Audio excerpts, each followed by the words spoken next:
Na mtazamaji, wakazi wa kaunti ya Bungoma walio na uwezo wa kimapato wamehimizwa kuwakumbuka watoto yatima ili kuwasaidia kupata malezi bora. Akizungumza baada ya kuongoza wafanyakazi wa mahakama kutoa msaada katika makao ya watoto ya Kandui, jaji wa mahakama kuu mjini Bungoma Rose Ougo anasema kwamba hatua hiyo itasaidia kupunguza idadi ya watoto katika makao ya watoto, hasa wakati huu ambapo makao mengi yanapitia changamoto nyingi.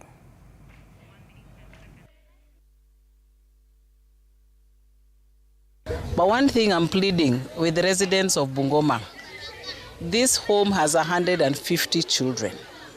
They need homes. In the High Court, we do what is called adoption. Visit these children and have a heart of adopting. Adopting is just caring, loving for that child. So that's what I would encourage. And the adoption process is not difficult. Jambo la kwanza ambalo tunafanya ni kushughulikia kesi za watoto, kuhakikisha kwamba kesi ambazo ziko kotini kulingana na directions ambazo zimepatiana na Chief Justice zinaweza kusikizwa within 6 months.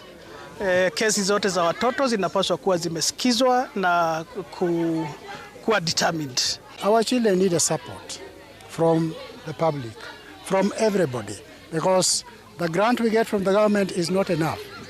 These are children who need a lot of things. They need education, they need clothes, they need... So whatever you have, as small as it is, we welcome that to come and assist them.